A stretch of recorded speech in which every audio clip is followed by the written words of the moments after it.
Equal opportunity is the rule, সেগুলো মানা হয়নি। সুতরাং এটার ভবিষ্যৎ যেটা সিঙ্গেল বেঞ্চে ছিল সেটাই ভবিষ্যৎ, এটাই হবে। এটার ভবিষ্যৎ লেখা হয়ে গেছে, আপাতত স্টেতে আছে। আমরা কালকে দেখতে পেলাম প্রাইমারি মামলা, এই 32,000-এর ভবিষ্যৎ কি হবে সাথে? দেখো, আমি জ্যোতিষী নই।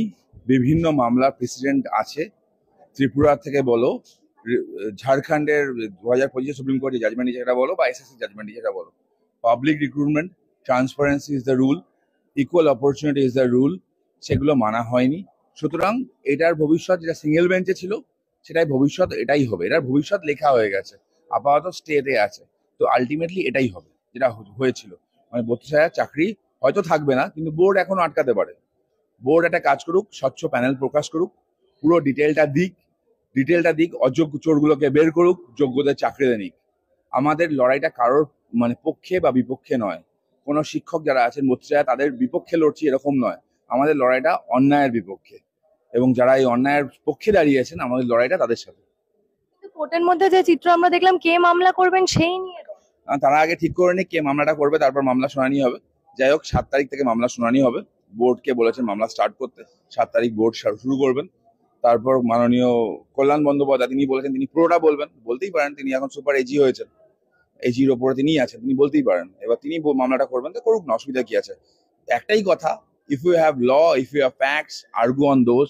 বেকার চিল্লে মিললে কিছু হয় না। এই মামলায় ওএমআর শিখিং এর না, এটা ওএমআর এর মামলা নয়। কিন্তু যে ওএমআর এর বিষয়টা উঠে আসছে, কিভাবে দেখছেন? ওএমআর বিষয়ে একটা অন্য মামলা আছে, অন্য মামলা চলছে। ওএমআর ইস্যু ওয়াজ এসএসসি ওএমআর, প্রাইমারি ওএমআর এর কেসটা পুরো ডিফারেন্ট।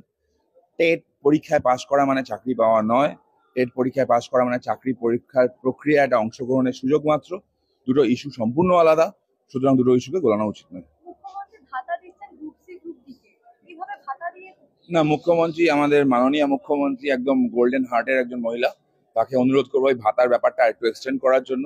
তাকে অনুরোধ করবো ভাতা শুধু গ্রুপ সি গ্রুপ ডি কে না দিয়ে এই ভাতাটা যেন 2011 থেকে প্রায় 1.5 কোটি মানুষ যারা বিভিন্ন সরকারি পরীক্ষায় অংশগ্রহণ করেছিল, যারা চাকরিটা পায়নি, যাদের চাকরিটা বাজারে আলু পটল মূলের মতো বিক্রি হলো, তাদের প্রত্যেককে মুখ্যমন্ত্রী ভাতা দিক। 20,000 কেন, 50,000 করে ভাতা দিক।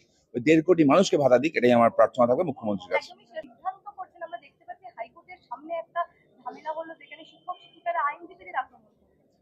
যারা কুণাল ঘোষের কথায় নাচছেন, তারা কুণাল ঘোষকে জেনে নিন, কাছ থেকে জেনে নিন জেলে জীবন যাপনটা কেমন হয়, কত ভালো হয়। যদি ওই জীবনটা কাটাতে চান, কুণাল ঘোষের কথায় নাচুন।